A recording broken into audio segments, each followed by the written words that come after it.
好，今日我哋來閱讀胡塞爾嘅《The Crisis of European Sciences》歐洲科學嘅危機嘅第168至189頁。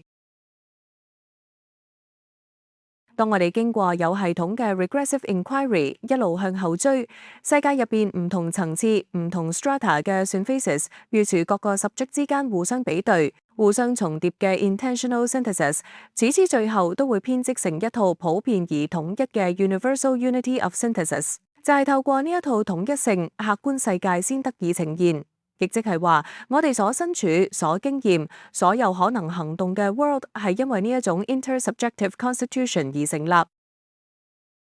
所謂 intersubjective constitution， 即係世界所有 ways of givenness 同 modes of validity for egos 嘅總體結構。只要我哋能夠層層揭露呢啲結構，世界就能夠被理解成由一啲最基本嘅 intentionality 所組成嘅 meaning structure。而 intentionality 嘅存在本身就係一種 meaning formation， 同一個 meaning 同另一個 meaning 之間互相連結、互相構成新 meaning 嘅過程。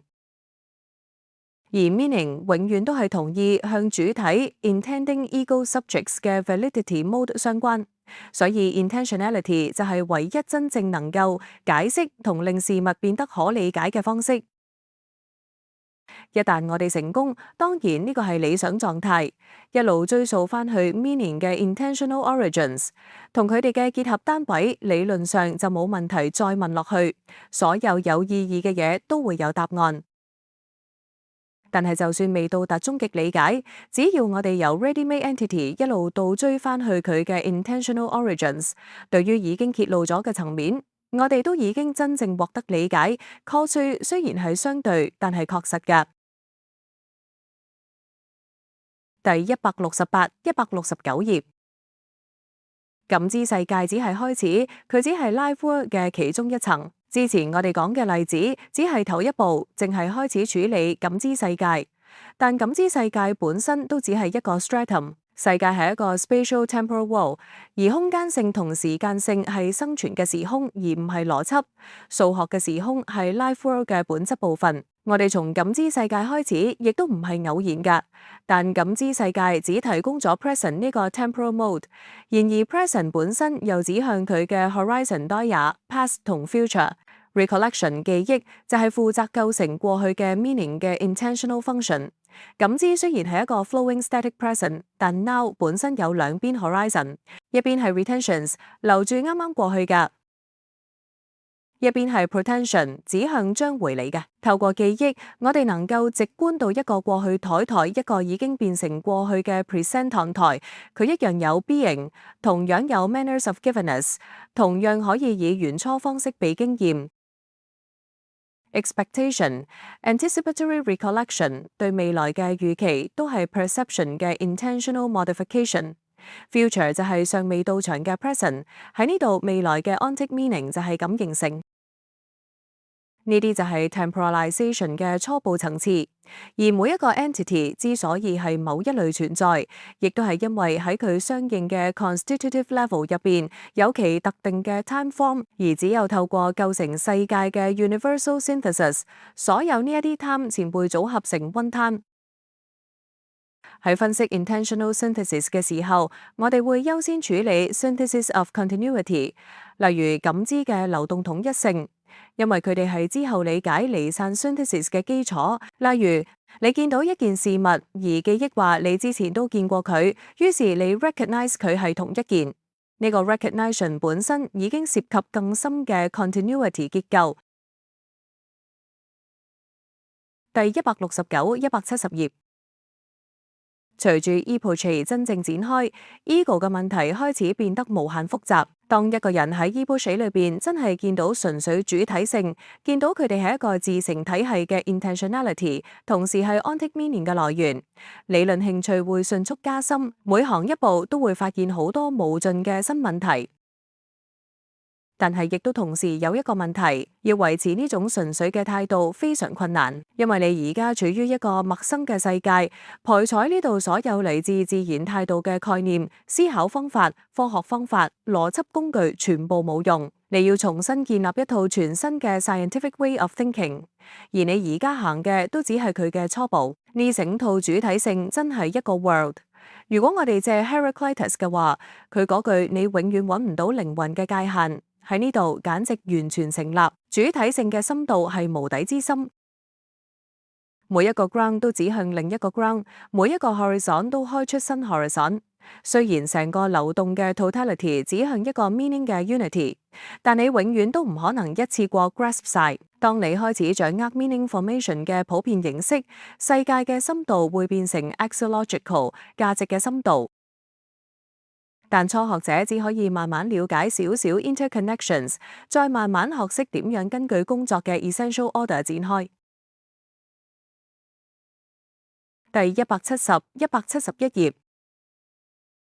The Crisis of European Sciences。 喺任何地方，我哋都只可以由最貼近、最易理解嘅嘢開始調查。但係之前講嘅內容已經顯示，一旦喺依鋪車之中走得夠遠，真真正正見到純粹主觀，博取見到佢係一個自我封閉、自己成體系嘅 intentionality。而且係形成存在意義 （ontic meaning） 嘅功能來源，處處理論興趣就會好快升溫。每踏前一步，你都會對無止境嘅新問題、新發現更加驚訝。但係另一方面，你亦都好快會面對極大嘅難題，例如點樣保持住嗰種純粹嘅心態，點樣喺一個完全陌生嘅世界入邊揾路。呢個世界入邊所有來自 natural attitude 嘅概念，所有科學方法、邏輯方法都幫唔到你。你要靠緊依家逐步形成嘅方法，重新打造一種全新而又 scientific 嘅思考方式。呢一個主體性真係一個完整嘅世界。如果我哋將佢等同 Heraclitus 嘅 Psyche， 咁佢嗰句就完全啱用。你行遍所有道路都揾唔到靈魂嘅界限台，因為佢嘅深處無限深。喺呢度每一個 ground 根基又會指向另一個 ground， 每一個 horizon 地平線一打開又會引到另一個 horizon， 但係成個無盡嘅流動總體又係朝向一個 meaning 嘅 unity。但當然，我哋唔可能一次過 grasp 到整個 totality。真正可能嘅係，當你逐漸掌握 meaning formation 嘅普遍形式之後，呢一個無限整體嘅廣度同深度會開始呈現某種 axiological 價值性嘅向度，變成 universal reason 嘅問題。不過呢一啲對初學者嚟講，全部都仲好遙遠。初學者淨係從幾個 interconnections 互相關聯入手，慢慢先學識點樣發現，本質上應該點樣排列工作順序台，亦即係點樣理解嗰啲後來先發現，但係其實會決定其他所有問題嘅關鍵考慮。喺呢度，我哋唯有用最粗略嘅方式勾畫。第170、171頁，50第一層次嘅工作分類 Ego cogito cogitatum。當我哋對 subjective relative life work 相對主觀嘅生活世界產生興趣時，第一眼自然就會被 appearance 呈現同出現嘅嘢吸引，而我哋一開始會停留喺直觀可見 intuitively given 嘅範圍破彩，即係所有 experience modes。而所有非直觀 non-intuitive 嘅 consciousness mode， 以及佢哋點樣回到可能嘅 intuition， 呢啲就仲未考慮到。所以我哋會追蹤一個 synthesis， 處處喺呢一個 synthesis 入邊，多樣化嘅 appearances 之所以可以指向 that whiches 嘅 object pole， 就係因為佢哋彼此之間形成咗一種統一。舉個例，一件 thing 事物喺不斷統一嘅 synthesis 入邊呈現，請佢一次，淨係展示一面，但所有角度嘅 appearance 加埋一齊，就 reveal 佢嘅 identical being。intentionality 嘅角度睇，一件 this here 嘅事物就係由一系列 manner of appearance 所指示。當我哋反思觀察 reflective turn 呢一啲 manners of appearing 就會變得可直觀、可經驗。當然，以上全部都已經直接觸及到 ego。但係 ego 遲早會變成一個要獨立深入研究嘅主題因診，因為 ego 係所有 validity 有效性嘅 performer，施行者係所有 intentional direction 嘅中心。ego 會一邊對 object pool 作出 intention fulfillment，一邊又進行 retention 刪落，即係佢唔會讓已經 explicated 嘅 meaning 消失，而係 hold 住佢哋，雖然當下未再被感知。所有嘢都匯聚到 ego pool，包括 ontic certainties 嘅 modelization，例如 cross out 幻象、確定懷疑等 affection 吸引 ego 去注意某啲對象，呢啲全部都要求更深嘅 ego 分析。依家我哋有卡爾提西安式 Cartesian 嘅三分法 ego cogitatial cogitatum， 但我哋研究嘅順序唔應該跟翻 Descartes 嘅方向，而係相反。首先由 life word 入手，感知世界無懷疑嘅存在確定性，透過 epoche 呢一個 life word 變成意向線索，再翻到 appearances 嘅 intentional structures 之後，先翻到 ego pool 本身。而 ego 最重要嘅 general form 就係佢嘅 temporalization， 同一個 ego 喺 present 係而家，喺 past 又係另一個我已經唔在當下，但喺整體時間流動入邊又係同一個 ego 之持續。ego 可以同過去嘅自己對話批判，就好似佢可以同其他人對話一樣。第171、172頁。當我哋喺意向分析 intentional analysis 入邊研究 appearances 時，想要真正掌握 object 被指向嘅事物，我哋就必須逐步拆解佢喺唔同 modes of appearance 入邊點樣呈現。但係依家 ego 本身要求被當成一個更深嘅主題去處理，因為 ego 係所有 validities 有效性判斷全部意向活動嘅來源。喺 Cartesian 嘅說法入邊，我哋通常講嘅係三個 heading：ego cogitatio cogitatum， 亦即係 ego pool 意向嘅施行者，主觀呈現意向活動嘅流動 cogitations，object pools 作為意向嘅對象。呢幾個面向雖然係不可分㗎，但我哋嘅研究要逐條路線分開走，而且方向仲要同 Descartes 相反。第一個步驟由 life world 起步171。首先要處理嘅係 life world 圖湯，一個以感知方式直接呈現，完全正常冇懷疑，帶住純粹 ontic certainty 梗係咁啦嘅存在確定性嘅世界。當我哋確立咗新嘅興趣方向，再施行 epoche 呢一個 life world 就變成咗一個 intentional guideline 意向線索，引導我哋逐步向後回溯分析佢嘅 multiplicities of manners of appearing intentional structures。呢一啲構成第一層反思。第二步由 appearances 翻到 ego pool 171、172，再往後嘅反思就會轉向 ego pool， 亦即係我作為施行者嘅本質特質。而喺 ego 入邊，最重要嘅一般形式 general form 係佢嘅 temporalization 時間化有賽，即係點樣成為一個持續嘅 ego。因為例如我而家感到自己係而家嘅我，但喺每一個屬於我嘅 past 入邊，我又係另一個已經唔再 present。然而喺時間連續流動中，佢哋又係同一個 ego 一直貫穿咗 what is will be。present 嘅我可以同過去嘅我連接，好似對話咁，甚至可以批評過去嘅自己，正如我哋可以批評其他人一樣。一旦加入 intersubjectivity 就變得複雜得多。第172頁到呢度開始，成件事就會急速變得複雜，因為 subjectivity 主體性，只有喺 intersubjectivity 主體間性入邊先真正具功能性如才。只有喺我你同我哋呢啲 synthesis 底下 ，ego 先有完整嘅意向結構。由 ego 嘅角度睇，呢一度就會出現全新嘅研究主題 ，I-U synthesis， 即係我點樣意向到另一個 ego。We synthesis 即係更複雜嘅我哋結構。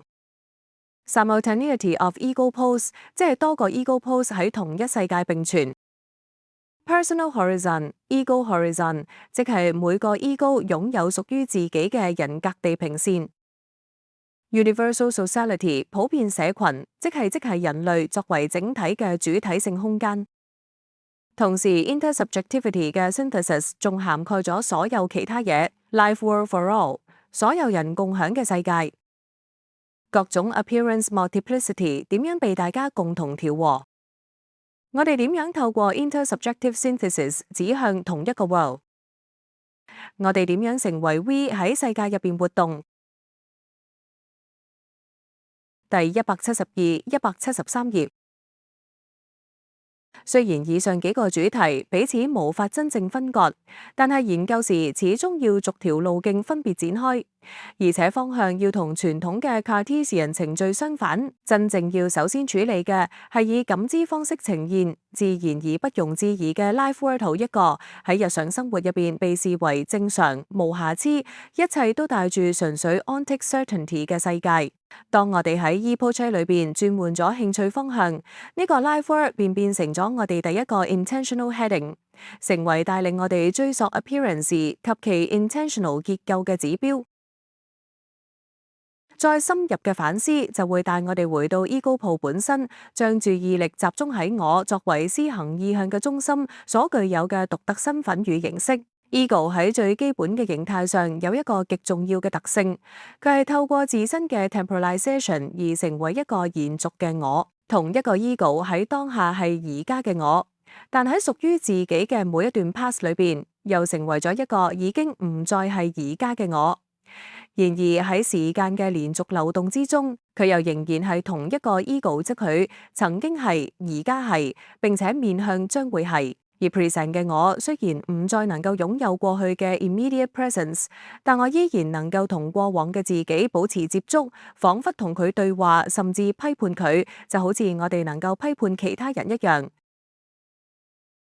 但係當我哋進一步意識到 subjectivity 本身只能夠喺 intersubjectivity 裏邊具備 constitutive 功能嘅時，成個情況便即刻變得比之前複雜得多。從ego自己嘅角度出發，我哋會發現一啲必然要面對嘅新主題，而呢啲主題都係與多重 ego pose 之間嘅 synthesis 有關。我你嘅 synthesis 或者更複雜嘅我哋嘅 synthesis 都屬於同一個範疇。而 ego pose 之間喺世界入邊嘅並存性 simultaneity， 亦都意味住每一個 ego 都存活喺一個屬於佢自己嘅 personal horizon ego horizon 之內，並同時地意識到自己係 universal sociality， 即人類呢一個全體共同體嘅一部分。然而 intersubjectivity 嘅 synthesis 涵蓋嘅唔止係 ego 之間嘅互為關係，仲包括整個 life world for all 依踩一個所有 ego 所共享作為共同世界嘅 horizon。淨係透過 intersubjective synthesis， 各個 ego 先能夠對準同一個 world 同一啲 objects， 而唔只係各自喺自己嘅 appearances 裏邊封閉地活動。淨係依靠住呢啲意向性嘅結構，我哋先能夠成為我哋共同生活、行動、理解、定義事物，並且喺同一個世界裏邊展開所有人類嘅活動。第173、174頁。不過，正正因為所有呢啲 intentional 結構都滲透住固定嘅 essential types， 而呢啲 types 本身係一套可以經由方法性嘅方式掌握嘅 pure a priori， 因此科學式嘅描述同真確嘅 phenomenological transcendental 認識先至係可能㗎。值得注意，同時亦都極具哲學意義嘅係呢一個 essential a priori 唔單止應用喺 ego 同 intersubjective structures。上述嘅第一個主題支持即係 life world 圖紙，其實都完全受制於呢一種 a priori 嘅結構。Life world 作為經驗世界播取，即係一個可以透過現實同可能嘅 intuition， 以一致協調方式被 givenness 呈現嘅世界播取，本身原本就完全可以成為一門科學嘅主題，一門以 life world 之 ontology 為中心嘅學問。即使喺冇任何 transcendental interest， 純粹停留喺 natural attitude 嘅情況下， life world 都可以被研究為一個自成體系、有結構、有固定 essential forms 嘅世界。對我哋而言，我哋一路都喺 Transcendental Epoche 嘅重新定向之下做反思，但我哋隨時都可以返回去 Natural Attitude，並喺呢個 Natural Framework 入邊研究 Life Work 嘅 Invariant Structure 實處，即係佢嘅 Essential A Priori。Life Work 作為日常生活嘅世界，自然會把所有實踐結構吸納入去，包括科學活動作為文化事實。不過，儘管佢會因為 subjectivity 嘅不同角度而有所變化、有所修正，但佢依然會保持住自己嘅 essential lawful types。所有生命、所有科學都依賴住佢，因為佢係 ground。所以 Life Work 一樣具有可以從原初 self-evidence 中推導出嚟嘅 ontology。我哋之前已經講過一門 Life Work Ontology 喺 Natural Ground 入邊係可能㗎，而且佢嘅意義重大。之後喺其他地方亦仲會再講。重要嘅係我哋要時刻記住呢一種 Ontology 嘅 A Priori Science 完全同傳統大不相同。千祈唔可以忘記近代哲學同佢背後嘅客觀科學一直以一個 True in itself 嘅世界為指引，而呢個世界係以數學形式建立基礎，特別係對於 nature。因此，現代哲學對於 a priori science 嘅想像，最後其實變成咗一種 universal mathematics 邏輯數理推演嘅世界。但若果以 phenomenology 嘅要求嚟睇，呢類所謂嘅 a priori 並冇真正達到 self-evidence， 瑞采佢從來都唔係由 direct self-givenness， 即係親身經驗直接呈現嘅直觀所獲得嘅 essential insight。佢想 claim， 但係永遠未真正做到。如果我哋喺提醒之後再次回到 transcendental attitude 佢，即係 epoche 之下嘅態度獲取 life work， 就會喺我哋嘅 transcendental philosophical framework 入邊轉變成 transcendental phenomenon。佢依然保持住佢本身嘅 essence， 但依家清楚呈現出佢只係 concrete transcendental subjectivity 之內其中一個 component。相應地，佢嘅 a priori 亦只係普遍 transcendental a priori 裏邊其中一層 stratum。雖然我哋仍然用返 component、stratum 呢一啲自然世界嘅字眼，但喺 epoche 裏邊，佢哋嘅意思都必須被轉化，唔可以用 natural sense 去理解。喺 epoche 裏邊，我哋可以自由地把注意力放喺 life work 或者佢嘅 a priori essential form 上，但亦可以簡單轉移焦點。研究構成 life world 嘅 correlates 圖例，例如事物同事物類型點樣被 constituted， 佢哋嘅 manners of givenness， 有咩 essential structure， 又或者研究 subject 同 subject 之間嘅 communities， 研究佢哋嘅 essential ego forms。而呢一啲不同嘅態度 attitudes 彼此之間係有層次、有依賴關係嘅，以 life world phenomenon 為起點，然後再由佢作為 transcendental guideline， 層層上升到更高嘅 correlational analysis。透過呢一個持續嘅 attitude shifting 同逐層回溯嘅方法 ，transcendental reduction 呢項普遍任務先真正得以展開。第174、175頁。當我哋由 transcendental attitude 睇返 life world， 呢個世界雖然依舊係佢自己，但係現時已經變成咗一個 transcendental phenomenon， 抬佢喺我哋嘅 transcendental philosophical 框架入邊，只係具體 transcendental subjectivity 嘅一個部分。同時佢嘅 a priori 亦只係整個普遍 transcendental a priori 結構裏邊其中一層。如果我哋依然沿用 component 或者 stratum 呢一啲屬於 natural world 嘅用語，就必須清楚知道喺 epoche 裏邊全部都要重新轉化概念嘅意義。喺 epoche 之下，我哋可以自由地把注意力完全指向 life world， 又或者指向佢嘅 essential forms， 亦可以轉換視角，把視線放喺構成 life world 嘅 correlates 上，例如事物嘅 manners of givenness 以及佢哋對應嘅 essential forms， 又或者再轉向 subjects 本身，甚至 subject communities， 探究佢哋嘅 essential ego forms。透過呢一啲互相建基、互相依賴嘅不同態度播菜，而初步以 life world phenomena 為出發點，作為轉向更高層次嘅 transcendental correlates 嘅guideline，如取整體嘅 transcendental reduction， 便得以逐步被實現。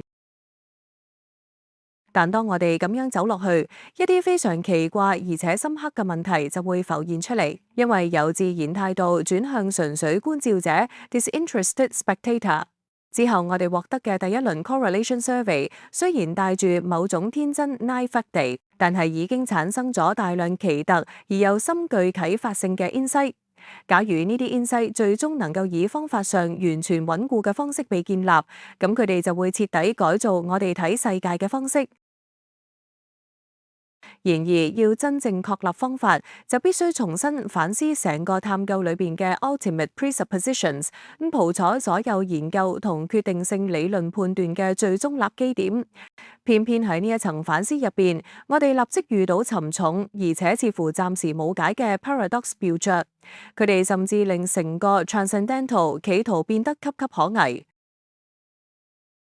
但係問題係，之前嗰啲 self-evidence 係真真正正嘅 self-evidence，我哋唔能夠因為出現 paradox 就輕率地把佢哋拋棄。咁所以唯一可能嘅出路就係向更深嘅層次倒退，進入另一次回到根源嘅探究齋，不再係翻到客觀知識嘅根源，而係翻到我哋依家嘅 transcendental knowledge 本身嘅根源。只有透過呢一層新嘅反思，我哋先能夠澄清之前所得嘅 insight 到底真正嘅 meaning 去到邊。喺 correlation 嘅研究之中，我哋一向嘅主題都係世界同埋人類作為共同嘅主體性題材，正係呢一種 intersubjective intentionality 令世界嘅 validity 得以被不斷完成，而破除禁止咗我哋一切 natural world life 嘅 interest， 並把我哋放喺一個超越世界嘅位置上。所有關於存在唔存在嘅 interest discourse， 包括可能性、可思性或者能否被判斷排斥，全部都要停用。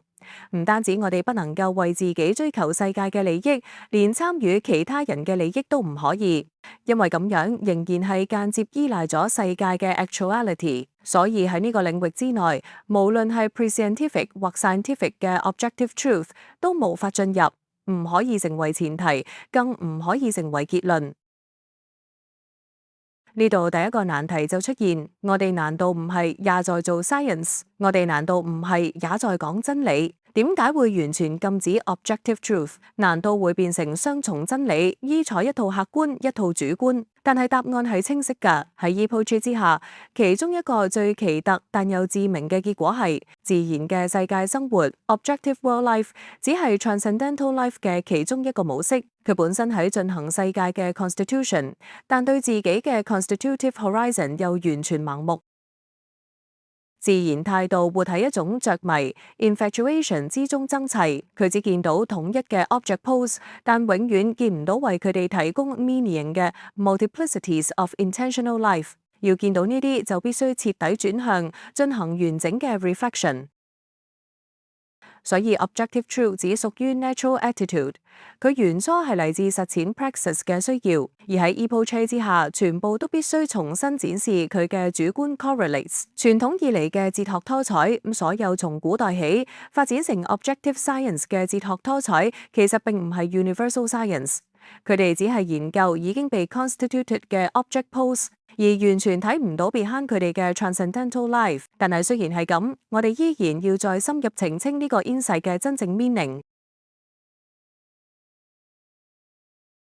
第175、176頁。第二個難題好快又出現。表面睇 epoche 好似係一種從所有自然人類生活利益退開嘅姿態，才彷彿我哋刻意迴避咗所有自然嘅關懷。呢一種誤解十分普遍。但係如果 epoche 真係純粹係退開世界，拒絕參與，咁 transcendental inquiry 根本冇可能展開。因為如果唔真正活過感知、記憶、判斷、藝術、科學、哲學、人際互動，點可能把呢一啲作為 transcendental theme？ 事實恰恰相反，喺 epoche 裏邊，哲學家依然必須自然地活過自然生活。但係 epoche 引入一個巨大而徹底嘅改變，佢改變咗我哋研究嘅方式，甚至改變咗知識本身喺我哋面前嘅 meaning。喺自然生活入邊，所有目的都指向世界，所有知識都以實存嘅嘢作為終點，透過 verification 去穩固存在嘅 certainty。世界係一個不斷擴展嘅 horizon， 全部可能嘅實存都指向佢，亦喺佢裏邊繼續展開。但喺 ePortrait 裏邊，我哋唔再朝向 ready-made world，而係翻到 A 明嘅 subjectivity，望翻到佢點樣已經擁有世界，點樣透過先前嘅 fulfillment 同埋 horizons 建構世界。所以 phenomenologists 依然會 carry out 各式各樣嘅 praxis 培海，但係佢唔係為咗達成世界入邊嘅目的，佢係把目的本身當成 phenomenon，研究佢哋嘅 subjective structures。世界嘅 naive ontic meaning 被轉化成一種新嘅 meaning。世界係一套 polis 嘅系統，被 transcendental subjectivity 不斷構成、維繫、更新。而呢一種 transformation 同把目的變成手段，完全唔同奪取後者仍然喺 natural world 裏邊循環，前者則係轉到 transcendental level。要明白呢一點，必須真正 grasp 到 intentional life 嘅 meaning 懂猜，即使最直接嘅感知入邊都已經包含住 A 明，而所有 A 明都係由 ego 所實現。只要見到呢一個，你嘅視野就會完全變樣。第三個難題係喺 ePortrait 裏邊 Heraclitan flux 主體性嘅流動本身薄點可以被描述。喺自然科學裏邊，我哋可以區分描述學、描述事實同法則科學，建立普遍規律。但呢一種區分喺 transcendental sphere 完全唔能夠照搬。我哋唔能夠對 transcendental subjectivity 做經驗式歸納。因為 transcendental life 並冇發現自然事實咁被重複、固定、驗證。就算係單一嘅哲學家喺 ePortrait 裏邊想要重複一段 transcendental experience， 都係不可能做到完全一樣嘅內容。佢無法寫低某段 transcendental 事件作為永遠有效嘅記錄，好似自然科學記錄一個 fact 咁。但即使咁 ，universal transcendental subjectivity 嘅 concrete facticity 仍然可以以科學方式被 grasp。因為 transcendental philosophy 唔係描述經驗 fact， 而係研究 essences， 處研究 intentional accomplishments 嘅 essential forms，ego 同 intersubjectivity 嘅 essential forms，social life 嘅 essential forms。所以 transcendental facticity 嘅 meaning 係佢本質上係由佢嘅 essence 決定，而唔係由經驗資料歸納而得。第176、177頁。依家我哋面對嘅係一個真正嚴重而深刻嘅難題，猜佢幾乎動搖晒整個 transcendental 計劃嘅根本意義。因為照我哋而家嘅方法，即係徹底實行 ePortrait，所有客觀嘅嘢都會被轉化成一種主觀性。但呢一個轉化成主觀，唔可以理解成我哋將外在嘅世界放喺一邊，再研究人類心靈入邊點樣產生世界觀。好似心理學咁，因為對心理學而言，世界被視為 unquestionably existing， 而正就係呢種 natural ground epoch 已經完全凍結停止咗。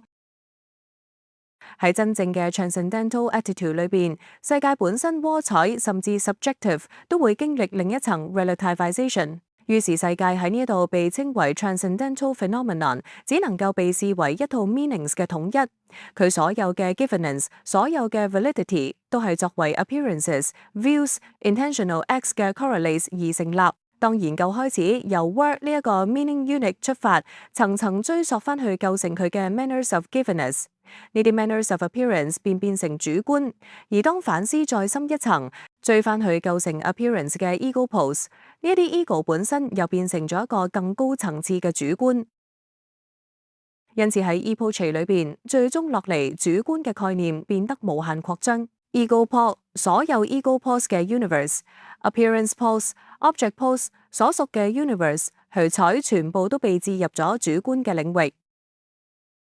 但問題亦都正係喺呢一度爆發 ，universal intersubjectivity 題材，亦即係世界嘅 ultimate ground collide。明明就係人類，而人類又明顯係世界嘅一部分。咁點解世界嘅其中一部分 human subjectivity 又可以構成成個世界？世界又點可以同時被佢 constituting 又包含住佢？呢個似乎係明顯嘅荒謬。世界入邊嘅一小部分竟然吞噬晒整個世界，連自己本身都吞埋。或者更準確啲講，呢個係一個必然出現嘅 paradox 頭，係由 natural attitude 嘅常識力量同 transcendental 觀照者嘅 radical 領域之間嘅張力產生。呢個困難同誤解成日都出現，因為哲學家一旦真正入咗醫抱車，並唔會立即擁有一套可用嘅 transcendental 方法，亦唔會突然置身於一個預設好嘅 transcendental 世界。事實上，唯一真正預先存在嘅世界只係 natural world， 佢係唯一自然而然呈現為可理解。於是哲學家就落入一個 paradox 位，佢要將最 obvious 嘅嘢，世界嘅存在當成最大嘅謎團去理解。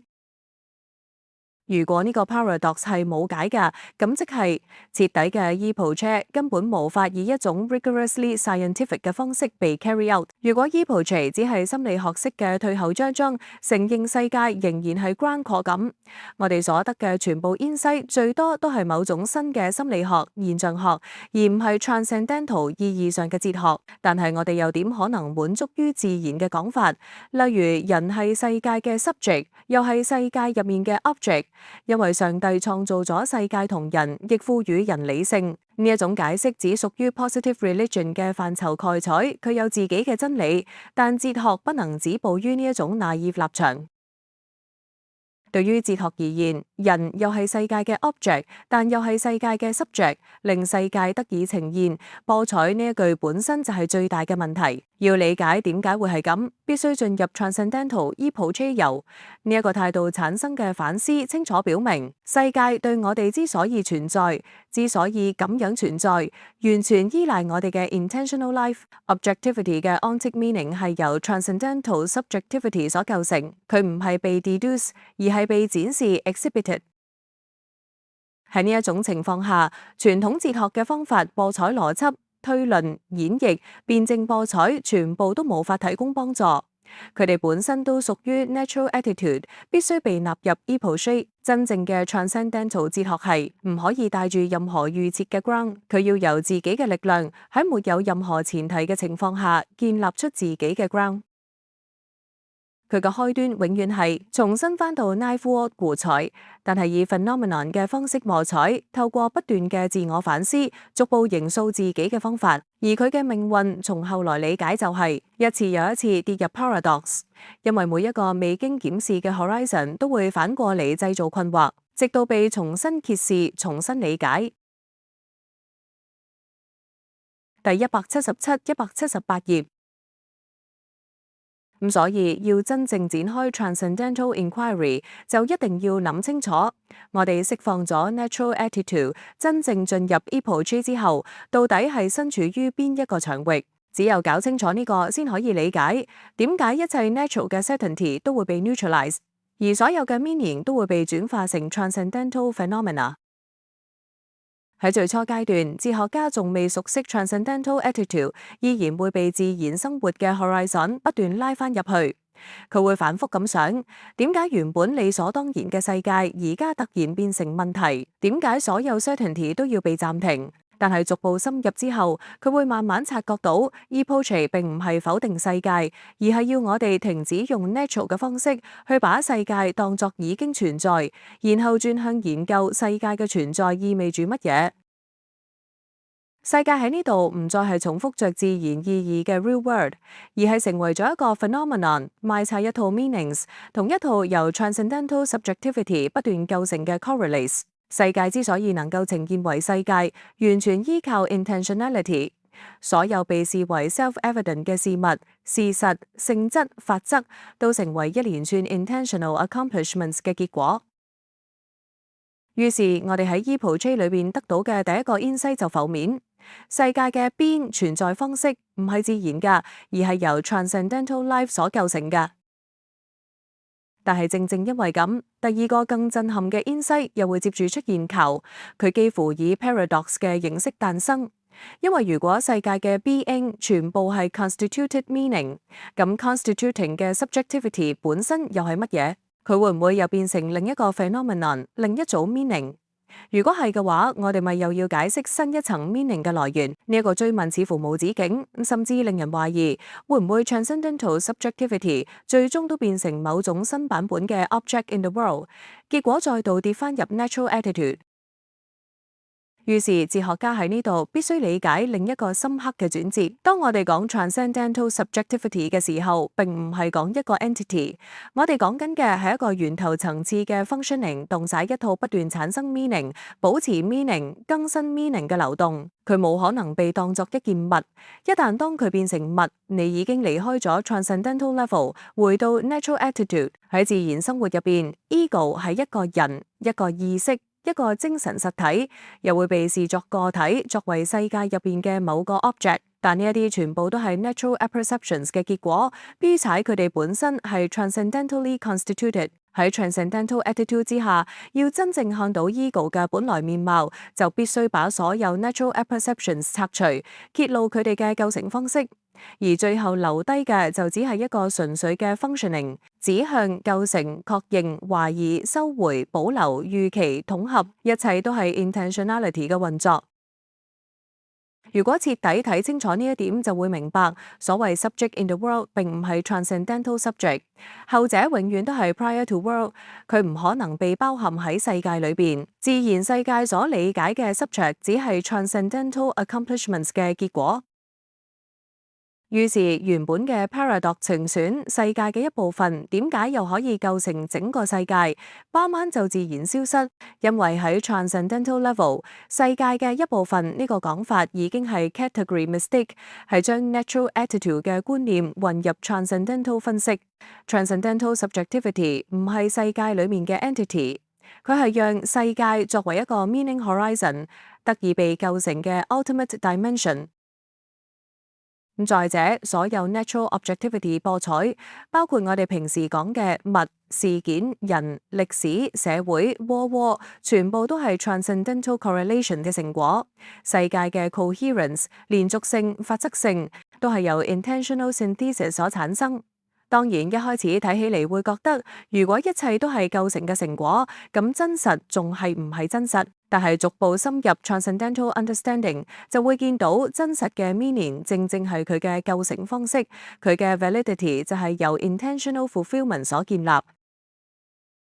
喺 epoche 裏邊，我哋唔再追求 nature 入邊嘅 existence， 而係研究 existence 嘅 meaning， 愚蠢研究佢點樣透過一連串 intentional horizons 成為可能。呢一個時候，傳統嘅哲學問題，例如世界從何而來，人點樣可能認知世界，世界點解有統一性，會全部以全新嘅方式被揭示，只能夠喺 transcendental sphere 入邊得到理解。第178、179頁。要真正明白 transcendental subjectivity 嘅 meaning， 必須同時理解另一個被深深誤解嘅地方。自然態度之下 ，subjectivity 所有活動、感知、回憶、思考、判斷、期望、情緒，都被當作心理現象。佢哋依附喺人身上，就好似所有事件都發生喺一個客觀嘅心理主體裏邊。所有呢啲都係 natural apperceptions 嘅一部分。佢哋係世界既有結構裏邊自然生成嘅分類方式。但喺 epoche 入邊，呢一啲 natural interpretations 全部被 neutralized， 心理學式嘅 subject 被擱置，剩低嘅係 pure functioning， 一個不停向外指向、構成、維繫所有 meanings 嘅流程。喺呢度 ego 唔再係一個人，佢亦唔係心靈作為某種 entity。ego 係一個源頭層次嘅能力，一種令世界得以呈現嘅 intentional life。因此 transcendental subjectivity 完全唔能夠以 natural 概念理解。例如喺自然生活裏邊，我哋會講我見到樹，我行緊街，我記得尋日發生嘅事，波之全部都係 natural personal life 嘅語法。但喺 transcendental level 要研究嘅唔係我呢一個人，而係一套 correlational structures，指向一棵樹嘅 intention， 令樹變成 object 嘅 constitution， 令街成為可行動空間嘅 horizon， 令尋日成為可被回憶嘅 temporal synthesis。喺呢個 radical 嘅 sense 入邊 ，transcendental ego 係 continuous self-formation、self-apperception、self-confirmation。一切 objectivity 都係由佢不斷活動嘅 intentional synthesis 所產生，所有被稱為存在嘅嘢都係由佢嘅 fulfillments 同 anticipation 所支撐。但恰恰係喺呢度，即刻會再出現另一個似乎更加尖鋭嘅 paradox。如果所有嘢都係 transcendental subjectivity 嘅 correlation，咁 transcendental subjectivity 自身點理解？佢點樣成為自己嘅 phenomenon？佢係咪又要被再一次構成？小於井號一，五井號大於弊，尼采式嘅 infinite regress 似乎喺度等待住。但 phenomenology 唔會咁理解，因為當我哋講 transcendental subjectivity 嘅時候，講嘅唔係另一個被構成嘅 object，而係指向構成活動本身。呢一種 functioning 冇可能被當成 object，佢只能夠喺反思中作為 self-givenness 被 grasp。換言之，transcendental subjectivity 唔需要再被構成，佢喺反思中以 absolute self-presence 呈現佢自己。但呢一個 self-presence 亦唔係 natural awareness 入邊嗰種我知道我喺度嘅意識，佢係一種透過 reflection 打開嘅層面，係 correlation 分析不斷倒退之後顯露出嚟嘅最深層 givenness。呢一種反思唔係回到某種心理狀態，而係回到令所有心理狀態都成為可能嘅 transcendentally functioning dimension。於是 infinite regress 就自然消失，因為 regress 本身只會發生喺 natural attitude 嘅框架內，喺 transcendental level，最終我哋到達嘅係一個絕對嘅完全 absolute source，而唔係另一件需要再解釋嘅 object。所以哲學家喺 epoch 裏邊面對嘅世界、自己、他人、丫餐，全部都唔係 natural sense 入邊嘅 entities， 而係 transcendental correlations。世界係一個 horizon，Dago 一個 functioning， 他人係一個 intersubjective intentional possibility。所有 natural objectivity 包括自然科學、歷史、文化，甚至自然心理學，都係以 transcendental structures 為條件先得以成立。喺呢個深度之下，我哋會見到世界本身之所以能夠係世界，係因為 transcendental subjectivity 給予咗世界被成為世界嘅可能性。而所謂自然世界裏面嘅 subject， 例如作為生物嘅人，只係後來嘅結果係由 transcendental functioning 所構成嘅 object formation。於是人係世界嘅一部分，但又係世界嘅構成者，呢一個看似矛盾嘅命題，從 transcendental insight 嘅角度睇，係完全被解除咗，因為佢只係 natural attitude 同 transcendental attitude 混淆嘅產物。第179、180頁。到咗呢個階段，哲學家已經清楚意識到 natural attitude 裏面嘅所有理解方式，其實都係建立喺一種忘記之上，忘記咗 transcendental functioning 點樣喺背後支撐住世界嘅整體顯現。Natural life 之所以覺得世界係 self-evident， 覺得時間、空間、物性、人性全部都係理所當然，係因為佢一直生活喺一種 naive apperception 入邊，佢睇唔到自己點樣透過 intentional synthesis 不斷構成一個連貫、穩定、可操作嘅世界，佢淨係睇到 synthesis 嘅成果，而睇唔到 synthesis 本身。喺 epoch 嘅指引底下，當我哋逐層拆除某件事物、某個行動、某個係我哋理所當然嘅 meaning 之所以能夠成立嘅條件，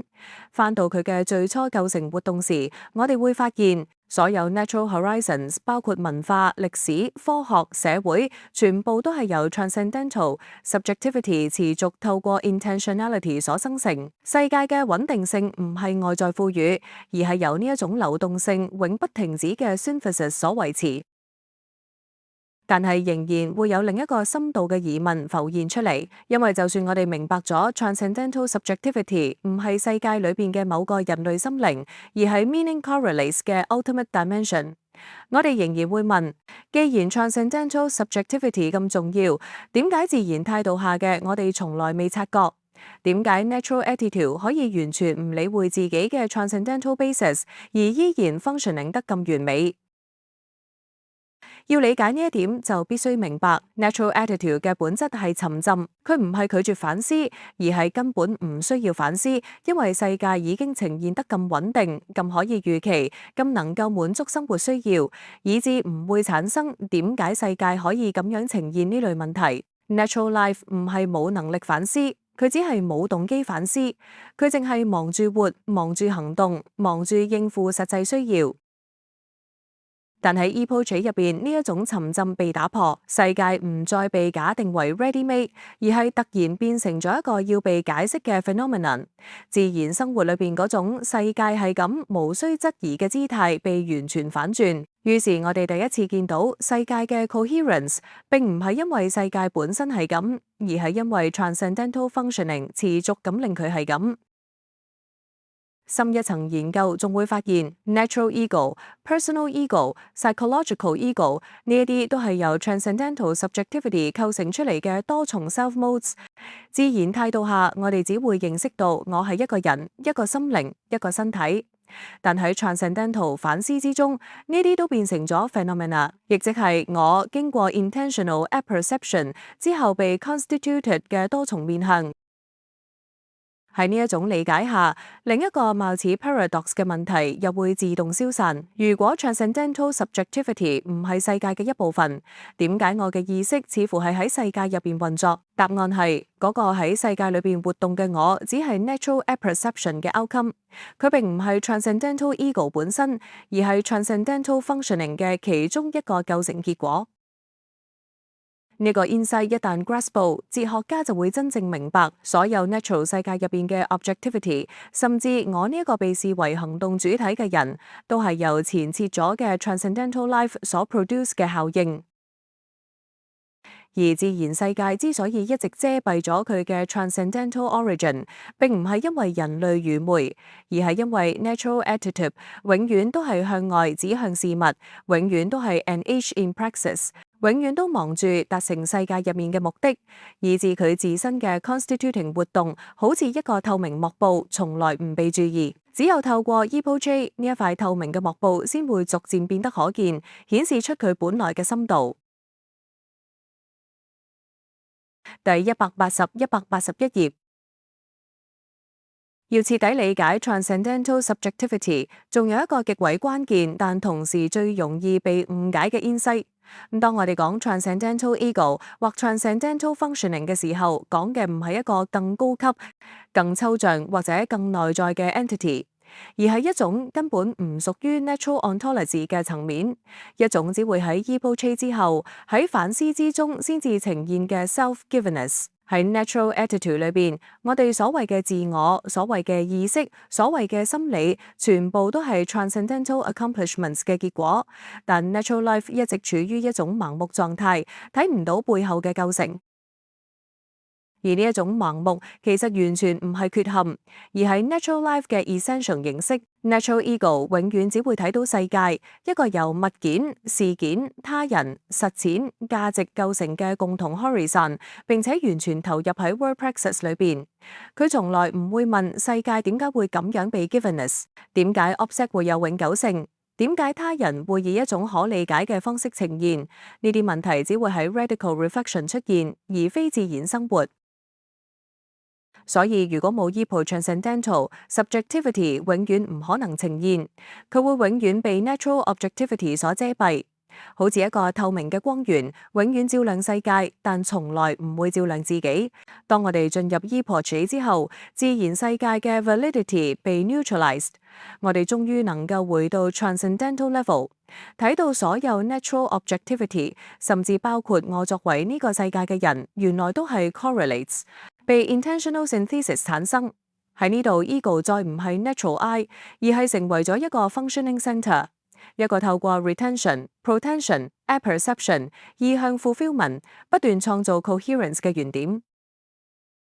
但喺更深入嘅反思中，我哋會發現 transcendental subjectivity 冇可能被當成另一個世界、另一個領域嚟理解。佢唔係 world beyond the world， 佢唔係 metaphysical realm， 佢唔係心理學式嘅 inner region， 佢係令世界可以呈現嘅 dimension。而呢個 dimension 本身冇 spatiality， 冇 temporality。喺自然 sense 入邊，佢嘅時間性係 transcendental temporalization， 而唔係自然時間。咁所以 natural world 嘅所有疑問，例如存在論、時空、本質、因果，都係要透過翻到 transcendental structures 先可以被解釋清楚。因為 natural 世界嘅意義全部都係 correlational， 佢嘅 meaning 係作為 phenomenon 去理解，而唔係 natural fact。更深一層嘅問題係 intersubjectivity 點樣可能？自然態度之下，我哋只會話我見到另一個人，我聽佢講嘢，我理解佢嘅意圖，呢啲全部都被視為理所當然。但 transcendental 反思顯示，他人嘅 givenness 係最複雜、最微妙嘅 intentional accomplishment，係一個 multi-layer synthesis。佢從感知開始，但係唔止於感知，佢涉及 apperception、empathy、pairing、analogy， 最後形成另一個 ego 嘅 presence。而喺 transcendental level， 我並唔係發現另一個世界入邊嘅另一個 subject， 而係發現一個 essential possibility， 一個與我相似、同樣能夠構成世界嘅 transcendental life。正係因為呢一個 intersubjective possibility， 世界先得以成為 for us 嘅 world， 而唔係一個孤立嘅 private construct。因此，世界之所以係共享嘅、客觀嘅、具有 intersubjective validity， 全因 transcendental subjectivity 之間嘅互相開放、互相正當化、互相調和。世界唔係由某一個 ego 單獨構成，而係由互為構成者 co-constituting 嘅 egos 共同形成。喺呢種理解下 ，ego 同世界之間嘅 apparent contradiction， 我係世界嘅一部分，但又構成世界，再一次被化解。因為作為 transcendental ego， 我唔係世界裏邊嘅一件東西，而作為 natural ego， 我確實係世界裏邊嘅一件東西。但呢一個世界裏邊嘅我本身就係 transcendental constitution 嘅 effect。自然 ego 係被 constituted，transcendental ego 係 constituting。兩者無法混為一談，否則 paradox 就一定出現。到咗呢度，哲學家開始理解到，真正嘅 transcendental philosophy 唔係建立另一個隱藏世界去取代自然世界，而係揭露自然世界背後嘅構成條件，令原本 self-evident 嘅世界第一次變得真正可理解。第181、182頁。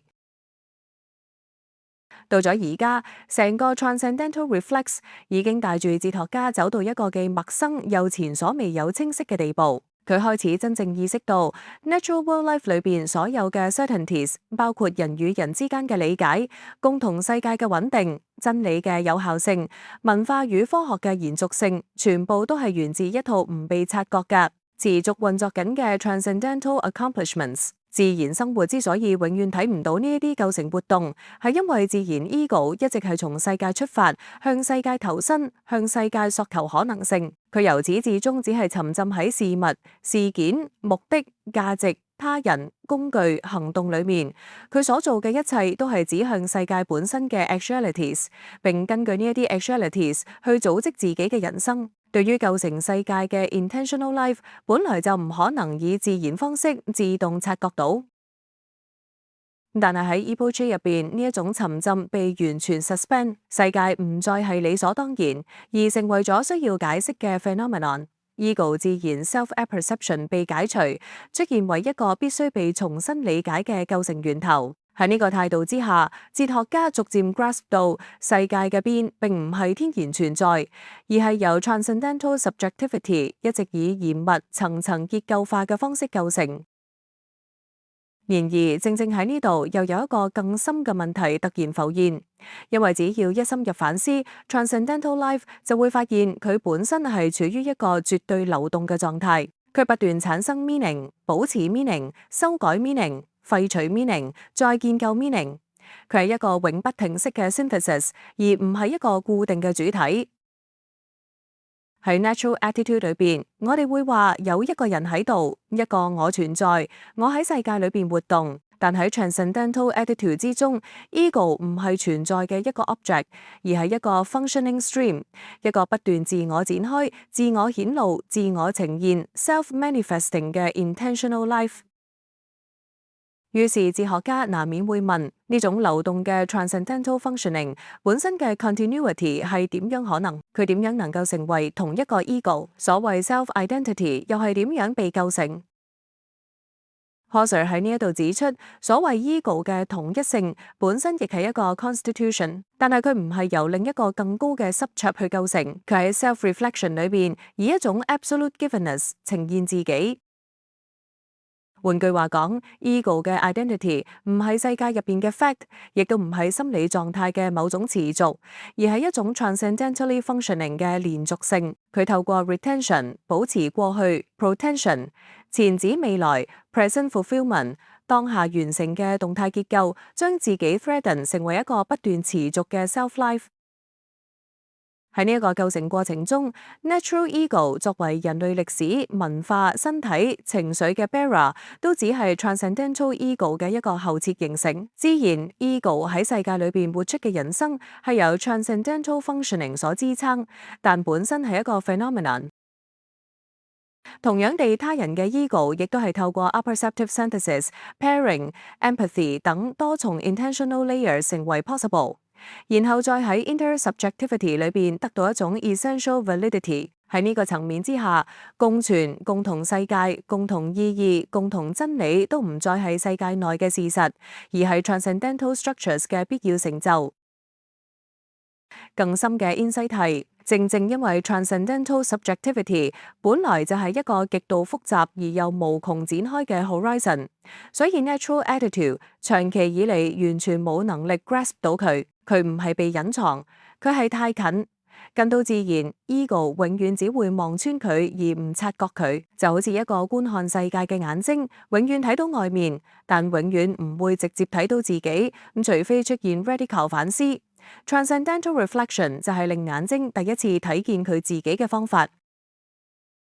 因此 natural world 同 transcendental subjectivity 之間表面嘅矛盾，其實來自於 natural attitude 將自己嘅 apperceptions 當成絕對。只要一進入 epoche 就會見到自然世界嘅存在本身從頭到尾都係 transcendental meaning formation 嘅效果，而世界裏面嘅 subject 只係構成結果，而唔係構成源頭。喺呢一個徹底嘅理解之下，整個哲學嘅任務真正變得清晰，要展示出世界、他人、文化、科學、數學、歷史、人類自身嘅冰，全部都係透過一套 transcendental structures 至得以呈現。哲學唔係重新建造一個世界，而係揭露所有世界意義嘅根源。第182、183頁。當哲學家慢慢習慣咗 transcendental attitude， 佢會開始明白，原來自然生活裏邊嘅所有意義，包括物質世界、身體、他人、實踐、文化、科學、價值，全部都係喺一種忘記咗自己構成活動嘅狀態之下成立。而 natural ego 就係活喺呢一種忘記裏邊，佢透過 intentionality 建構世界，但從來冇察覺自己係世界嘅來源。佢沉浸喺世界，但睇唔到世界係點樣喺佢裏邊得以顯現。但喺 epoche 之後，呢種忘記被揭開，哲學家開始睇到世界嘅 being 唔再係外面已經存在嘅東西，而係一套 continuous、layered、intentional synthesis 嘅 outcome。更令人震撼嘅係，當我哋越嚟越深入反思，世界嘅已然性 Alreidianess 會逐漸碎裂，露出佢底下嘅流動，佢嘅變化，佢被構成嘅多重結構。自然生活總係當世界係固定嘅、穩定嘅、自我持續嘅。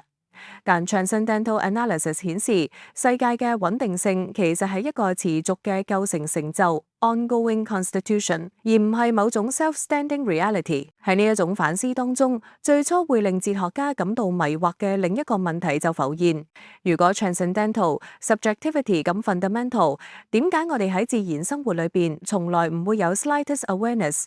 點解我哋一直都係向外指向世界，而唔係向內返到構成世界嘅源頭？ Husserl 嘅回應好清晰，因為自然生活嘅本質就係向外 ，natural ego 永遠都係朝向事物、朝向他人、朝向行動目的、朝向價值同實用性去運作。佢永遠處於 world engagement， 永遠喺實踐中向前投射。要佢停低嚟問，世界嘅邊點樣可能係完全違反自然態度嘅運作方式？所以自然生活永遠唔會自發產生 transcendental question， 只有 radical reflection 即 epoche 先可以令 natural immersion 崩解，令我哋第一次睇到構成世界嘅 functioning horizons。而喺呢個新層次，哲學家會發現自然 ego、身體 body、感知 perception、情緒意志，甚至人格本身，都唔係 transcendental origin，而係由 transcendental functioning 所產生嘅意義層。自然 ego 喺世界裏邊係一個人，但喺 transcendental 分析裏邊，人只係某種 highly structured phenomenon。同時，他人嘅存在亦係透過一個極複雜嘅 constitutional process 嚟到我面前。喺自然生活裏邊，我哋覺得第二個人係完全 self-evident，但喺 transcendental 層次，佢嘅 presentence 係一種透過 pairing、analogy、apperception、empathy 所組成嘅 multi-layer synthesis。佢永遠都唔係單純嘅感知資料，而係一個被構成嘅 alter ego。但正正因為佢係被構成嘅，所以 intersubjectivity 先獲得真正嘅哲學意義。世界之所以係 for us， 唔係因為佢自然地係共享嘅，而係因為 transcendental subjectivity 能夠彼此開放、彼此完成、彼此互相承認。由呢一度出發，世界嘅客觀性 objectivity 被重新定義，唔係相對多個主體嘅共同經驗，而係由 intersubjective structures 所產生嘅 essential validity。喺自然生活裏邊，世界好似永遠都係外面，但喺 epoch 之後，哲學家會見到世界永遠都係向我呈現嘅 horizon， 而我呢個 natural ego 甚至都係 transcendental formation。呢種理解將自然嘅我在世界之中完全翻轉成 transcendental 嘅世界被我構成，但係要小心呢一個我唔係 natural I， 唔係某個人某個身體，而係構成活動本身嘅 transcendental subjectivity， 一個無法轉化成物、無法變成 entity、無法被 objectify 嘅 functioning。只要將佢當成 entity， 就係跌翻入 natural attitude。而真正嘅問題係點樣保持呢一個 radical standpoint， 唔再滑返入 natural self-forgetfulness。呢一個問題代表咗 transcendental philosophy 最大嘅挑戰，同時亦係佢最根本嘅力量。第183、184頁。當 transcendental reflection 進一步深化，哲學家逐漸體會到另一個極其關鍵嘅 insight， 原來要真正 grasp 到 transcendental subjectivity， 同時亦必須理解 natural world life 嘅整體結構，唔單止作為被構成嘅 phenomenon， 而係作為一個永遠指向我、永遠要求我嘅 horizon。因為自然生活裏面，世界唔單係一組物件、一堆事實，世界係一個歷史、一個文化、一個社群、一個由價值、行動、制度、傳統所織成嘅網絡。喺 natural attitude 裏邊，我哋覺得自己出生於世界，覺得世界本來就存在，覺得自己理應承繼、延續、理解、改寫世界嘅意義。呢種總係已經喺度嘅世界背景，代表住自然 ego 一直活喺一個無盡嘅 heritage 入邊，而呢一個 heritage 喺 transcendental terms 嚟講，其實係一個以 intersubjective synthesis 為基礎，逐層堆疊而成嘅 meaning sedimentation。所以當哲學家喺 epoche 裏邊 suspend 咗世界嘅 natural validity， 佢唔係破壞世界，而係第一次察覺到世界作為一個歷史性 horizon， 本身係由多重共同嘅 intentional lives 所構成嘅結果。每一個 object， 每一句語言，每一個制度，每一個價值，每一個實用性，都係從過去到而家，由無數個 transcendental subjectivities 共同 weave 出嚟。呢一個 insight 對自然理解世界嘅方式造成一個徹底反轉。自然生活覺得世界嘅客觀性係因為世界自己係咁，而 transcendental reflection 顯示客觀性其實係 intersubjective constitution 嘅結果。世界嘅同一性唔係外在決定，而係嚟自各個 ego pose 不斷相互驗證、相互調和、相互承認嘅 intention。但係正正因為世界永遠作為 horizon， 永遠向住我開放，永遠要求我繼續承繼佢、實踐佢、改寫佢，呢個 horizon 同 transcendental subjectivity 嘅關係就變得極微妙。世界係一個被構成嘅 phenomenon， 但佢同時又以一種先於我嘅方式向我呈現，好似佢本來就喺度。呢一種 paradoxical givenesses， 即世界既係我構成，但又以先在之物呈現係 transcendental philosophy 必須直面嘅核心問題。Husserl 將呢個矛盾拆開，世界嘅先在性唔係 ontological， 而係 horizon structure。即係話世界之所以先於我，唔係因為佢本體上獨立存在，而係因為佢係由無數 intentional acquisition 所沉積而成嘅歷史性層層 meaning。當我出生，當我開始認知世界嘅時候，我已經置身於一個被其他 subjectivity 長期構成、長期 sediment、長期穩固化咗嘅 meaning field。世界嘅先在性係嚟自他者之前構成咗世界。喺呢一種 sense 入邊，世界嘅邊形本身帶有一種不可分割嘅 historicity。世界係歷史性㗎，世界嘅客觀性亦係歷史性㗎，甚至真正嘅 objectivity 都包含住一種 historical transmission。但係呢一種傳遞唔係物理式嘅因果，唔係文化表象嘅累積，而係 transcendental structures 入邊嘅 intersubjective inheritance。於是自然生活裏面嗰種世界永遠已經存在嘅感覺，即世界似乎先於任何單一 ego 而存在。喺 transcendental view 入邊，就以另一種方式獲得解釋，唔係世界本身係先於我，而係卡者嘅構成早於我，令我一出生就站喺一個已被開展嘅 horizon 裏邊。但係正當哲學家 grasp 到呢一個 insight 之後，另一個更加令人震撼嘅問題立即出現。如果世界嘅歷史性係由 intersubjectivity 所構成，而我又係歷史 horizon 入邊嘅其中一個 later ego，咁 transcendental subjectivity 喺呢個 historical horizon 入邊到底係點樣被理解？佢係永恆嘅定係歷史性嘅？佢係個別 ego 嘅 functioning，定係一個普遍嘅 transcendental life？呢個問題將 transcendental inquiry 推向另一個深層 transcendental subjectivity 本身嘅 historicity。Husserl 指出 transcendental subjectivity 唔係一個歷史事實，但佢嘅 accomplishment 可以係歷史性㗎，因為 intersubjective constitution 係發生喺時間之中，亦係歷史生成㗎。世界嘅 meaning 會沉積、會變化、會被重新詮釋、會被重新確認。而呢一種 layering of meaning 正正呼喚住一種 transcendental historical analysis。喺呢度 transcendental philosophy 同歷史第一次真正交錯，唔係世界嘅歷史，而係世界之所以能夠有歷史嘅 transcendental 條件。唔係研究人類喺歷史入邊點樣變化，而係研究歷史自身嘅可能性。而呢種 radical 嘅轉向，亦都令 transcendental reflection 再一次面對佢本身嘅極限。世界永遠以 horizon 呈現 ，ego 永遠係構成世界嘅源頭，但呢兩者嘅互動永遠牽涉住 historicity。哲學喺呢度第一次睇到世界嘅邊、世界嘅客觀性、世界嘅歷史性，其實互相依存，而且全都要喺 transcendental level 重新被理解。第184、185頁。雖然我哋之前嘅分析已經達到一定深度，但其實我哋仍然卡喺同一個 paradox 裏邊，仲未真正走得出去。問題出喺邊度？Husserl 話：我哋其實忘記咗自己，即係做哲學嘅我。講得更準，喺 epoche 入邊，實際上係我呢一個最根本嘅 primal ego 去執行 epoche。縱使喺世界入邊可能仲有其他人，甚至假設佢哋同我一齊做 epoche，但喺我嘅 epoche 裏邊，一切包括其他人，佢哋嘅 act life，佢哋嘅思考，佢哋嘅存在，全部都係屬於我嘅 world phenomenon。換句話講 epoche 開啟咗一種極端獨特嘅哲學孤獨。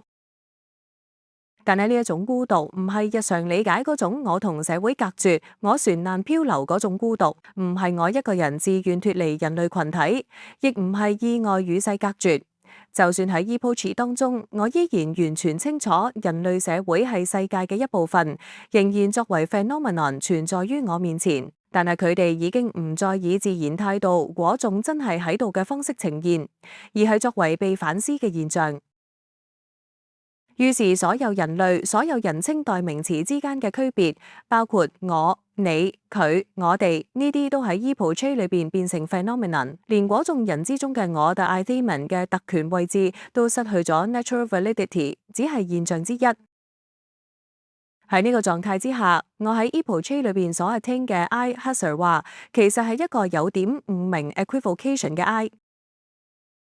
點解叫誤明？因為當我講我執行 ego 時，其實我講緊嘅唔再係 natural ego，而係一個超越世界嘅 transcendental ego。佢只係暫時借咗我呢個字去指稱，但係呢個誤明係必須㗎。因為當我喺反思裏邊指向佢，我確實只能講係我喺做 epoche，係我向世界發問，係我喺所有 natural existence 上展開 transcendental life。因此喺 epoche 裏邊嘅我係一個涵蓋咗整個世界現象嘅 primal ego，佢係所有意義構成之源，都係由佢開始。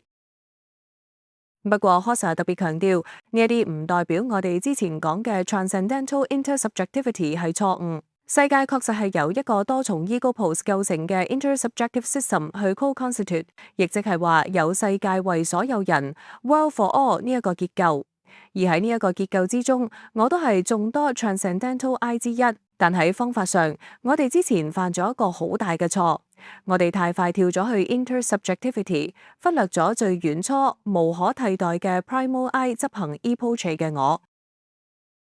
Husserl 話，哲學上跳過咗 primal ego， 就永遠冇可能真正理解 intersubjectivity， 因為只要一開始唔夠 radical， 我哋會假設我哋都係 transcendental subject， 係理所當然。但其實喺 epoche 入邊，唯一可以確證嘅就係我唯一嘅我喺做 epoche。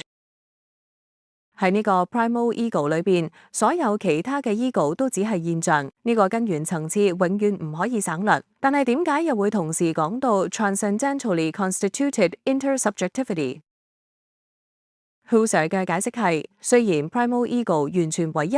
但係佢可以透過一個自己嘅 constitutive accomplishment 喺自身裏邊製造出他者 other I 嘅可能性。Husserl 用 recollection 回憶嘅 transcendental structure 做類比，喺 recollection 裏邊 immediate I 會構成一個過去嘅我，呢個 past I 係佢自己嘅 variational mode。同樣 primal I 可以透過一種 intentional modification， 即係 empathy 同感佢心呈現，喺自己裏面構成另一個 I。呢一種他者呈現唔係感官感知，而係一種更高層次嘅 depresentation。我將自己嘅原始臨在 a presence 變成一個被呈現嘅臨在 virginvertic presence， 然後喺呢度呈現另一個 I 作為與我同時共存 co-present 嘅主體。就咁 primal I 就喺自己裏邊開展出一個 transcendental horizon of others， 而呢個 horizon 就係 transcendental intersubjectivity 嘅基礎。最後 Husserl 得出核心結論，要真正揭開 transcendental intersubjectivity 世界嘅 constitution， 世界為所有人呢一種結構，必須由 primal I 出發，由我嘅最原初 transcendental functioning 開始，否則所有關於 intersubjectivity 嘅理論都會係空洞嘅跳躍。第185、186頁。Husserl 到呢度講嘅係一個睇落好似矛盾，但其實係 transcendental philosophy 最深嘅洞見。就算 primal ego 喺 epoche 裏邊係唯一，係無可替代，係所有意義構成嘅起點，佢仍然能夠喺自己裏面僅靠自身嘅 intentional life 構成一個他者嘅領域。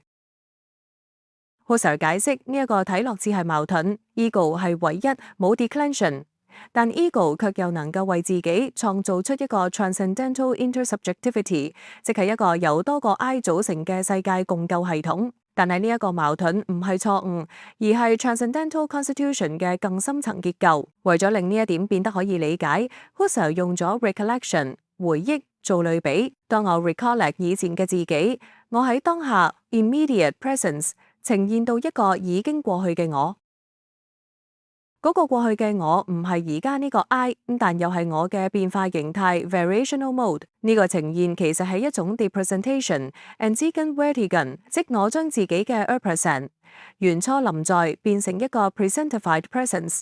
一個只係被呈現嘅臨在。Husserl 話同一道理 empathy 同感佢心呈現係 recollection 嘅一個更高層級 analog。喺 empathy 裏邊，我唔係呈現過去嘅自己，而係將自己嘅原初臨在修改成一個他者嘅臨在。於是喺我嘅 primal ego 裏邊就出現咗另一個 I， 佢唔係我，但佢係我嘅 constitutive modification 嘅產物。佢喺我嘅 intentional field 裏面以 co-present、compresent 嘅方式獲得 ontic validity。呢一個卡者嘅自我呈現當然唔係感官感知 （sense perception），佢係一種更高層嘅 intentional structure，一種透過 self-alienation enfremdung 達成嘅距心呈現，係我將自己嘅 presence 轉化成另一個 I 嘅 presence 嘅方式。咁就係咁，由 primal ego 本身出發，就可以構成一個 transcendental others 嘅 horizon，然後透過更進一步嘅 synthesis，呢一啲卡者同我之間嘅構成本身再互相聯繫，由 ego pose 之間嘅 functioning 形成咗一個真正嘅 transcendental intersubjectivity。喺呢個 intersubjective functioning 裏邊，世界 war for all 先真正具備佢嘅普遍性同客觀性。每一個 subject 都以自己嘅方式經驗世界，但係各個 experience 又能夠互相 verify、互相對應、互相補充，令世界成為所有人共同嘅世界。Husserl 喺呢度做咗一個極其重要嘅結論，只有由 ego 出發，尋找 ego 自身嘅 transcendental functioning 同埋 ego 之間嘅 interconnection，我哋先可以真正展示世界，作為世界為所有人嘅 constitution。然後Husserl再推進多一步，喺 transcendental intersubjectivity 裏面，每一個純粹嘅 transcendental I， 每一個 co-constituting subject 都必然以一個 human being 作為世界裏邊嘅身體化、客體化存在嘅方式出現。但呢個 human being 只係 transcendental ego 嘅 self-objectification 自我客體化，唔係 transcendental I 嘅一部分，亦唔係佢靈魂入面嘅某個成分，佢只係 transcendental functioning 嘅一種對外呈現方式。於是 Husserl 得出咗一個響現象學裏邊極具突破性嘅洞見，每一個人都內在地承載住一個 transcendental I， 當任何人執行 ePortrait， 佢就能夠認出呢個 ultimate I， 呢個喺所有人類生活、思考、行動入邊一直運作嘅 transcendental subject。但係亦係最關鍵嘅但係 Husserl 指出，喺我哋第一次做 ePortrait嘅天真初階，我哋犯咗一個方法上嘅大錯，我哋太快太直接地假設整個 mankind 同我一樣已經被轉化成 transcendental subjectivity， 我哋跳過咗我呢個唯一無可替代嘅 primal ego 嘅根源地位，以為可以直接講我哋都係 transcendental subjects。 Husserl 話即使呢個跳躍方法上係錯㗎，但係佢仍然包含一部分真理。但係如果要真正明白 transcendental intersubjectivity， 我哋必須尊重 ego 嘅絕對獨一性 absolute singularity。世界嘅 constitution 最終都要以呢個 primal ego 為中心去理解，因為佢係所有 intentional accomplishment 嘅絕對源頭。第186、187頁。只有由 ego 出發，並且沿住佢一套 transcendental functions 同 constitutive accomplishments 一步一步咁向內追問，我哋先可以真正方法上正確咁展示出乜嘢叫做 transcendental intersubjectivity， 以及佢點樣形成一個 transcendental communalization。正正係透過呢套由無數 ego pose 互相運作嘅 functioning system world for all， 亦即係每一個 subject 都理解為屬於所有人嘅世界，先真正喺其中被構成。而正正透過呢一種方式，一個環環相扣、層層遞進嘅 essential system， 才能夠俾我哋理解到呢個最根本嘅事實。每一個 transcendental I 喺 intersubjectivity 裏邊共同構成世界嘅同時，必然會以一個 human being 嘅方式被構成喺世界之內。換句話講，每一個人都內在地帶住一個 transcendental I， 但呢一個 transcendental I 絕對唔係佢靈魂入邊嘅某一部分、某個層次，咁諗會荒謬，而係每個人其實係相對應嗰個 transcendental subject 嘅 self-objectification。透過 phenomenological self-reflection， 佢哋個人先以世界內存在 worldly being 嘅方式呈現出嚟。然而，任何一個真正做咗 ePortrait嘅人都可以識返自己嗰個 ultimate I， 嗰個喺佢所有人類行動之中一直運作緊嘅 functioning I。不過喺最初天真嘅 ePortrait裏邊，正如我哋之前即刻就見到，我即嗰個做緊哲學、做緊 ePortrait嘅 ego， 一旦將自己理解成 functioning I， 理解成所有 transcendental acts 同埋 accomplishments 嘅 ego pole， 就會一步跨到去，而且並冇根據咁跨過，將同我一齊構成世界嘅整個 mankind 都當成已經同我一樣，完成咗同一種 transformation into transcendental subjectivity。即係話我太快假設咗所有人都已經同我一樣變成運作中嘅 transcendental subjects，但係其實全世界只有我自己係透過 epoche 親身完成咗呢個轉化。儘管呢一種跳躍式推論喺方法上係唔合法 （methodically illegitimate），但Husserl強調入面其實仍然包含咗一部分真理。不過無論點懂，為咗最深層、最關鍵嘅哲學理由，Husserl話喺呢度唔展開，但指出唔單止係方法層面嘅問題，我哋必須真正承認、真正尊重 ego 具有絕對嘅 singularity， 佢係所有 constitution 嘅中心位置，不能被取代，不能被平均化成眾多之一。Perker 55重新修正我哋第一次應用 epoche 嘅方法。必須將一切還原到呢一個絕對獨一、最終 functioning 嘅 ego。所以對比起我哋第一次幼稚咁用 epoche 嘅方式，而家必須進行第二次，或者更準確講，係一個有意識嘅重塑 reshaping， 要將 epoche 還原到唯一、終極、絕對嘅 ego。呢個係所有 constitution 裏邊終極嘅、唯一能夠運作 ultimately functioning 嘅中心，從而成套 transcendental phenomenology 嘅方法，由今以後都有呢一個原則決定。第187、188。當我哋以為自己已經掌握咗 transcendental attitude， 已經知道 epoche 點樣運作嘅時候，其實仲有一個更加深、更加隱秘嘅陷阱。一旦我哋以為我作為 transcendental ego 可以自然地延伸到其他人度，我哋就已經再一次滑返入 natural naivety。不過今次係喺 transcendental 層面犯嘅一種天真 ，Husserl 叫做第二層天真。喺第一次嘅初級嘅 epoche 裏邊，我哋會直覺地認為，如果我能夠透過 epoche 發現自己嘅 transcendental subjectivity， 咁其他人肯定都一樣係 transcendental subjects。但係 Husserl 係非常嚴格㗎，呢個推論雖然自然，但係完全唔合法 ，methodically illegitimate。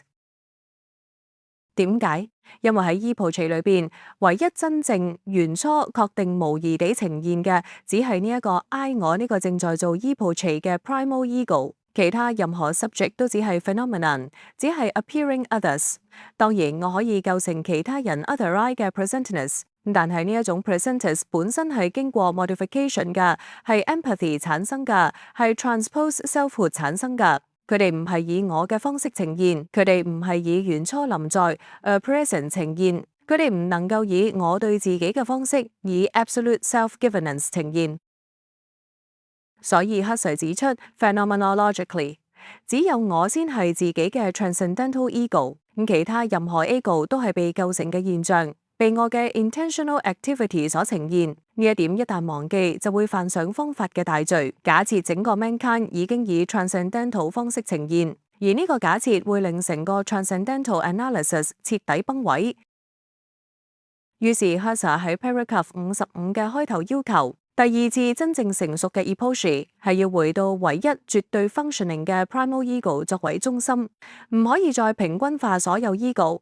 唔可以再講得太快話我哋都係 transcendental subjects， 必須由我呢一個唯一做哲學嘅 ego 出發，由佢自身嘅 intentional life 重新奠基整個 transcendental inquiry。進一步講，只有呢一個 absolutely primal I 先能夠為任何 intersubjectivity 奠基，而任何由我以外嘅 ego 生出嚟嘅 validity 都係從我嘅 function 入邊被構成、被呈現、被賦予意義。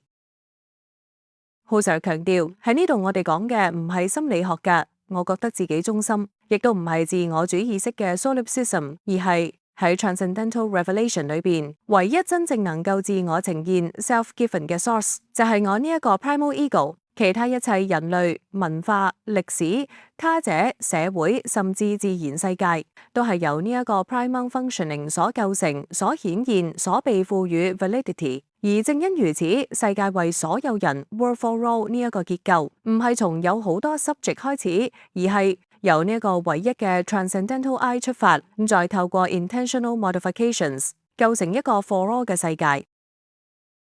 世界嘅客觀性並唔係多人共享嘅結果，相反，多人共享嘅現象本身係由 ego 波我所構成。換句話講 ，intersubjectivity 本身係一個由我嘅 intentional life 產生嘅 transcendental accomplishment。因此 Husserl 要求哲學家返到我呢一個唯一、原初、終極嘅 functioning center，所有嘅 transcendental analysis 必須由呢度開始，亦只能夠由呢度開始。到咗呢一度就變得十分清楚，喺以前所有哲學中曾經出現過嘅有意義嘅問題，甚至關於存在嘅所有可能問題，其實都必然可以俾 transcendental phenomenology 超驗現象學喺佢前進嘅道路某個階段重新抵達。呢一點唔止包括過往哲學傳統中關於 language truth、science、reason 等等喺自然世界之內被構成嘅問題，仲包括現象學自身喺更高反思層面上向現象學家提出嘅問題，例如 phenomenological language、phenomenological truth、phenomenological reason 嘅問題。從呢度我哋亦都能明白點解現象學會要求 apodicticity 絕對無可懷疑性，特別係關於 ego 同所有喺呢一個超驗基礎之上所得嘅知識。當人真正到達咗 ego， 佢就會意識到自己已經置身於一個致命性嘅範圍，而喺呢個範圍入邊，試圖再向後退去追問佢背後仲有乜嘢根據，係一件荒謬嘅事。同呢一啲現象學嘅致命性相反，所有日常世界嘅自然致命性，包括所有 objective sciences 嘅致命性，即使係 formal logic 同 mathematics 亦不例外，全部都屬於一個所謂 obviousness 理所當然。但係事實上，每一種理所當然背後都隱藏住一個不可理解嘅背景。換句話講，每一種致命性本身都其實係一個問題嘅題目。唯一例外就係經過反思澄清後嘅 phenomenological self-evidence， 唯有佢能夠展示自身係最終絕對嘅致命性。但係不幸地，世上經常出現一種荒謬嘅誤解，有人攻擊超驗現象學係一種 Cartesianism 笛卡爾主義，彷彿佢嘅 ego cogito 係一個前提出發點。而其餘所有知識，尤其係 objective knowledge， 都必須由佢推演出嚟，並且獲得絕對保證。呢一種批評完全係錯誤。現象學嘅目的唔係要為 objectivity 提供基礎或者證明佢，現象學嘅目的係理解 objectivity 究竟點樣可能。所以必須徹底明白一點，冇任何一門 objective science， 無論佢幾精確，能夠真正意義上解釋任何嘢。推論唔等於解釋，預測又或者識別物理或者化學物體嘅結構，並據此作預測，呢啲都唔係解釋。相反，佢哋本身亦都需要被解釋。真正嘅解釋只能夠由一種方式產生，令到事物變得 transcendently understandable， 超驗地可理解。所有 objective 嘅嘢都要求被理解。因此 natural science 從來都冇真正觸及自然嘅本質性存在。佢從來冇喺嗰個真正令自然展露佢個 ontic meaning 嘅絕對框架裏邊嚟探討自然，佢從來冇達到嗰個層面作為佢嘅主題。但係講到尾，呢啲並唔係批評自然科學嘅偉大成就，就好似當現象學將自然態度嘅世界理解翻去 Zurich Verstehen， 佢真正嘅最終嘅存在基礎度，自然世界本身並冇因此失去半分意義。自然科學嘅偉大，佢嘅創造者，佢嘅成就都絲毫冇減損。然而，透過 constitutive internal method 內在構成方法所獲得嘅知識，對任何自然科學家而言都唔可能係冇意義嘅，因為正係透過呢種方式 objective science 嘅方法，先獲得佢真正嘅意義同可能性。